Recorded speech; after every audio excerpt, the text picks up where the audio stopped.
నిన్నటి రోజు టిటిడి మాజీ బోర్డు మెంబర్, ఈ తిరుపతికి బోర్డు మెంబర్ ద్వారా పరిచయమైన వ్యక్తి, రాజకీయ పరిజ్ఞానం లేని వ్యక్తి, రాజకీయాల్లో ఎలాంటి పదవులు ఏ పార్టీలో అనుభవించిన వ్యక్తి, ప్రజాసేవ అంటే తెలియని వ్యక్తి, 10 మందికి సహాయ సహకారాలు అందించిన వ్యక్తి. అలాంటి ఓవి రమణ నిన్న మా మాజీ శాసనసభ్యులు, టిటిడి మాజీ చైర్మన్, మాజీ తొడా చైర్మన్ అయినటువంటి కరుణాకర్ రెడ్డి గారిని మాట్లాడుతూ ఆయన హైందవ ధర్మాన్ని పరిరక్షించలేదు, భూములు కొట్టేశాడు, దళిత గోవిందం సరిగా చేపించలేదు, అగ్గిపెట్టికి 1200 రూపాయలు ఒక అగ్గిపెట్టి వాల్యూ పెట్టినాడు అనేసి నిరాధారణ ఆరోపణలు చేశారు. 2006-2000 మధ్య టిటిడి బోర్డు చైర్మన్గా ఉన్నటువంటి కరుణాకర్ రెడ్డి గారికి హయాంలోనే నువ్వు కూడా బోర్డు మెంబర్గా ఉన్నావు. ఇప్పుడు 2025 సంవత్సరం వస్తూ ఉంది. ఇప్పుడు ఇన్నేళ్ల తర్వాత నువ్వు వచ్చి ఈరోజు విమర్శిస్తున్నావంటే నీ ఏ ప్రయోజనం చూసి ఎందుకోసం విమర్శిస్తున్నావో నీకు బుద్ధి తెచ్చుకోవాలి ఓయి రమణ గారు. 2006-2008 ఎక్కడ, 2025 ఎక్కడ? ఈరోజు బిఆర్ నాయుడు కోసం నువ్వు వరుస పెట్టి అందరి దగ్గర బిఆర్ నాయుడు కరుణాకర్ రెడ్డి గారిని తిట్టిపిస్తున్నారు. మీ వల్ల ఏమీ కాదు. ఆయన ప్రజల్లో నుంచి వచ్చిన వ్యక్తి కరుణాకర్ రెడ్డి గారు. 2 సార్లు ఎమ్మెల్యేగా, 2 సార్లు టిటిడి చైర్మన్గా, తొడా చైర్మన్గా, ఎక్స్ఎఫ్పి మెంబర్గా పనిచేసి రాజకీయ అనుభవం గల వ్యక్తి. దళితులంతా కూడా క్రైస్తవ మతంలో చేరుతున్నారనేసి గమనించి ఆనాటి వేద పండితులు, పురాణ పండితులు, అదేవిధంగా పీఠాధిపతులందరితో మీటింగ్ చేసి వాళ్ళ సలహాలు తీసుకొని దళితులు ఇతర మతాల వైపు పోకుండా ఉండాలంటే దళిత గోవిందం పెట్టి వెంకటేశ్వర స్వామినే దళిత వాళ్ళకి తీసుకువెళ్ళి అక్కడ వారికి ఆలయ దర్శనం కల్పించాలని, దేవుని దర్శనం కల్పించాలని, అక్కడ వాళ్ళకి దేవుని సేవ చేపించాలన్నారు అనుకున్నారు.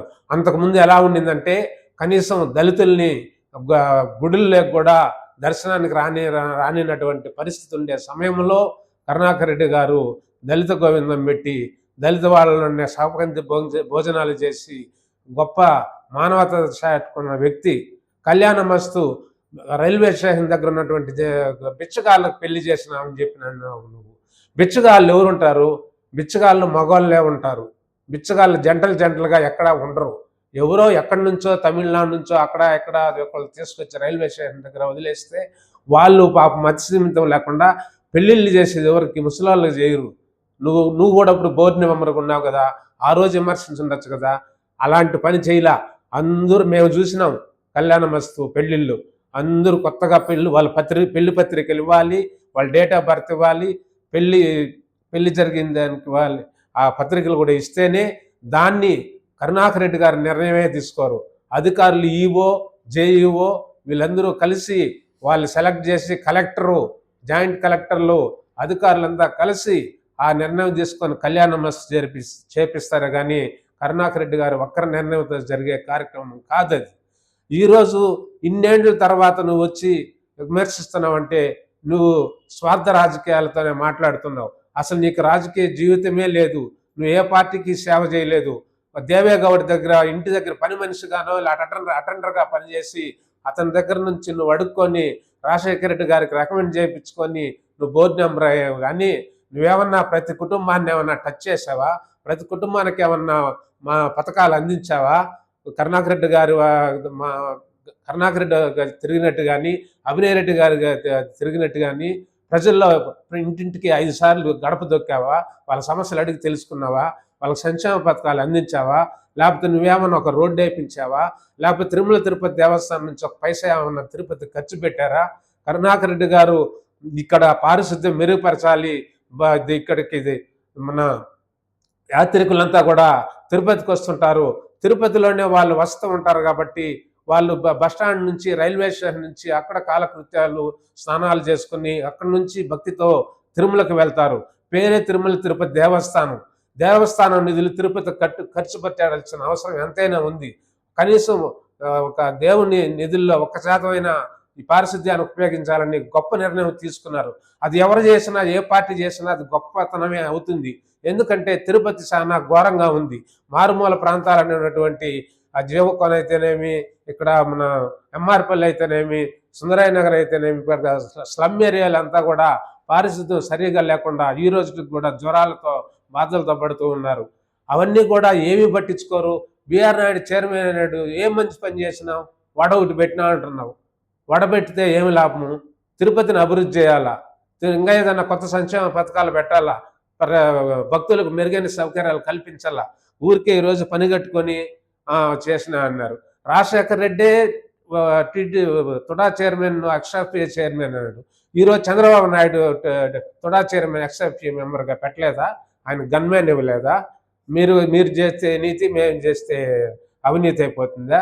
ఈరోజు కరుణాకర్ రెడ్డి గారు కడిగిన ముత్యం లాగా ఉన్నారు. మీ వల్ల ఈ చేతనైతే సిబిఐ ఎంక్వైరీ చేయండి, నేను నిరూపించుకుంటానని అంటుంటున్నారు.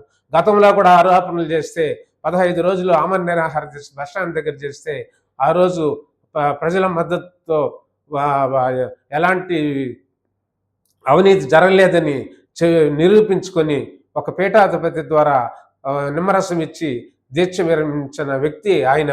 గవర్నర్ను కూడా కలిసి నా మీద అనవసర ఆరోపణలు చేస్తున్నారు, తప్పుడు ఆరోపణలు చేస్తున్నారు, ఎంక్వైరీ చేయించండి సిబిఐ ద్వారా అనేసి అన్నారు. గవర్నర్ గారిని కూడా కలిసి వినతిపత్రంగా సమర్పించిన గొప్ప నాయకుడు. మీ మారిగా దొంగల్లాగా, దోపిడీదారుల్లాగా మీరు ఎన్నెన్నో కిరసనాయిలు అమ్ముకొని, ఇసుక అమ్ముకొని, డబ్బులు సంపాదించి మీ పుత్రరత్నాల్ని అవినీతి పరులుగా తయారు చేసి ఇలాంటి తప్పుడు పనులు చేసే వాళ్ళు మీరు మాట్లాడుతూ ఉన్నారు ఆగమ శాస్త్రాన్ని గురించి. కాబట్టి మీరు ఏమైనా బుద్ధి తెచ్చుకొని ఎప్పుడో జరిగినాయనే అబద్ధాలు చెప్తున్నారు. ఇప్పుడు నిన్న కావలసే పెట్టినట్టుగా అనిపిస్తుంది ఎవరన్నా చూస్తే. ఓవి వీరరమణ ఇన్నేళ్ళు 2008 నుంచి మళ్ళా ఇప్పుడు వరకు ప్రెస్ మీట్కి వచ్చినాడంటే ఇన్నాళ్ళు జరిగిన కార్యక్రమాలు మీకు తెలియదా? మీరు బోర్డు మెంబర్గా ఉన్నప్పుడు మీరు ప్రశ్నించుండొచ్చు కదా. మీరు బోర్డు మెంబర్గా రాజీనామా చేసి ఉండొచ్చు కదా. అగ్గిపెట్లు 1200 రూపాయలు పెట్టినారనేసి నిజాయితీ పరుడైతే నువ్వు రాజీనామా చేసి ఆ రోజు ప్రెస్ మీట్ పెట్టి కరుణాకర్ రెడ్డి గారు అగ్గిపెట్లకు అవినీతి చేసినారనేసి నువ్వు మాట్లాడచ్చు కదా. అప్పుడు లేని ఇంకిత జ్ఞానం ఇప్పుడు ఎలా వచ్చింది? ఇప్పుడు ఆర్టిఫిషియల్గా నువ్వు మాట్లాడుతున్నావు. ఎవరో ప్రోత్సాహంతో, ప్రోద్బలంతో ఎవరో నీకు డబ్బులు ఇచ్చి మాట్లాడించినట్టు అనిపిస్తూ ఉంది.